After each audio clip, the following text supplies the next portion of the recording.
My name is Sofia. I am 22 years old. I live with my grandmother. I lost my mother and father when I was 10 years old, so my grandmother raised me. She gave me clothes, food, and a home. She took care of everything and watched over me like a mother. But I was young. I liked to go out, and I loved laughing with my friends. Sometimes we went to parties. I did not always listen to my grandmother. To me, she seemed too old and too serious, but I always respected her because she gave me a life when mine was broken. My grandmother worried about my future. She wanted me to be safe. She wanted a man who would care for me the way she did. So she arranged my marriage. She chose a man from our village named Arthur. Arthur was a kind man. He was a carpenter who worked hard every day. Soon we got married, and our life as husband and wife began. It was a very quiet life, but it was full of Arthur's love. He was a good husband. He loved me very much and made me feel special. For 2 years, we lived in peace.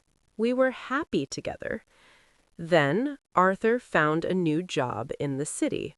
The money was much better. We were both so excited.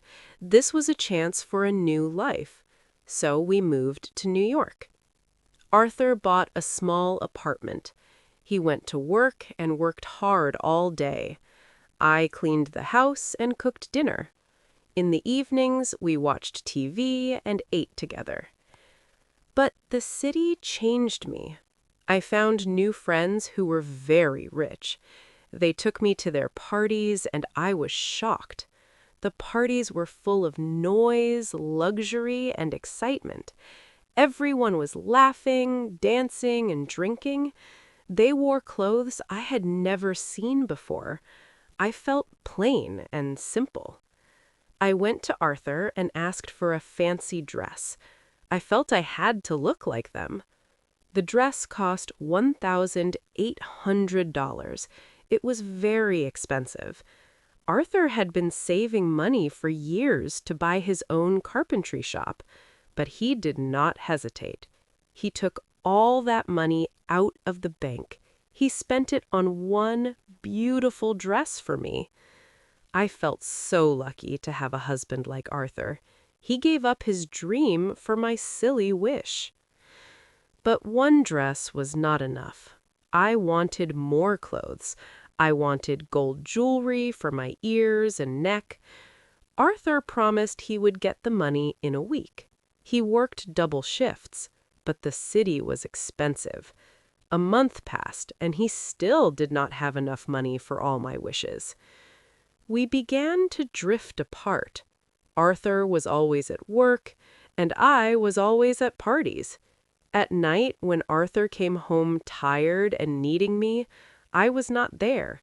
He needed my comfort after his long day, but I was out dancing with my new rich friends. One evening, I met a man named Julian at a club. He wore an expensive suit and looked very wealthy. He smiled at me, and I felt a strange warmth being next to him. We danced and drank wine. I started to see Julian again and again. He drove a nice car and took me to expensive restaurants. Julian gave me so much money that I could buy anything I wanted. I started to forget Arthur. His love felt like a distant memory. Then came the day I chose my path. I packed my new clothes and wrote a letter to Arthur. I wrote, "I am sorry, my dear husband, to leave you, but I can't live like a simple woman. I need more than you can give me. I am sorry to leave. Hope you will forgive me. Goodbye." My grandmother called me that same week. She had heard the news in the village. Her voice was cold. "Sofia, You will never find a man who loves you like Arthur does. You gave up true love for something worthless." I hung up on her. I did not care. Julian was my new life.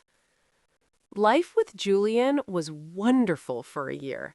I laughed all the time. I went to every party. My wardrobe was full of gold and diamonds. Then I started to feel sick. My chest felt heavy, but I ignored it. I kept going out. One morning, the pain was sharp. I finally went to the hospital. The doctor came in, his face looking gray and serious. He told me I had cancer in my chest.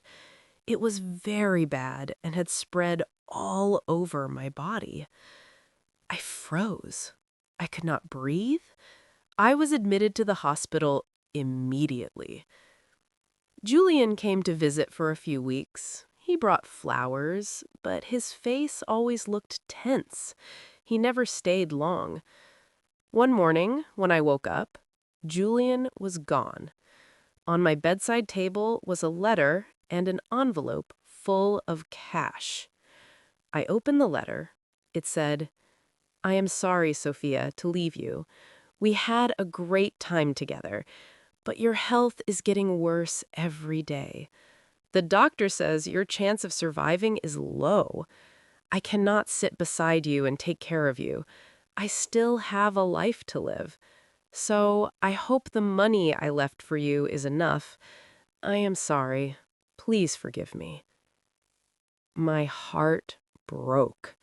My eyes filled with tears. The letter was written in the same way I once wrote to Arthur when I left him. I threw the money across the room. I wanted to stand up, run to Julian, and scream, but when I tried, the pain in my chest stopped me. I fell back onto the bed, crying until I had no tears left. I picked up the phone and called my grandmother. I told her everything. I told her the truth about Julian. I told her that she was right. Leaving Arthur was my biggest mistake. My grandmother told me to stop crying. She said she was coming right away. But she did not come alone. She came with Arthur, my husband. Seeing them, the two people I had hurt the most, I could not speak.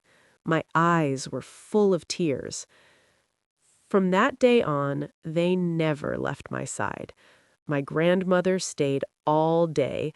Arthur worked his long shifts, but every night he was there. He stayed beside me.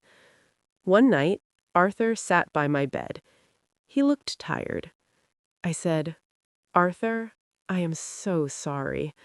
He held my hand and said, "You left, Sofia, but I never stopped loving you." His eyes filled with tears. We both cried and hugged. We promised we would never leave each other again. My grandmother stood in the doorway, quietly crying, then left us alone. Arthur sold our apartment in the city. He needed the money for my expensive treatments. With good care from Arthur and my grandmother, my health began to improve. The doctors were shocked. They said I could leave the hospital in a month if I kept getting better. A month later, I was discharged. It was a miracle. I had spent nearly a year fighting. Arthur and I moved into a small rented house. One afternoon, a friend from the city came to visit. She told me about Julian. She said he was not actually a rich man. He had only been in the city for a temporary job. The house and the car were all rented. He was a fake. I was not sad. I was happy. I was happy that he had left me. He had done me a favor. After a month of recovery in the small house, Arthur and I left the city. We went back to the village and moved into my grandmother's house. She was so happy to have us. We started a new life. I stopped going to parties. I waited for Arthur every night. When he came home, tired from work, I welcomed him with a table full of warm food. A few months later, I gave birth to a beautiful baby boy. Now all four of us live together: my husband, me, our son, and my grandmother. True love is more precious than money or parties. When we lose it, we often realize its value too late. But sometimes second chances can heal even the biggest mistakes. If you liked this story, please like, comment, share, and subscribe.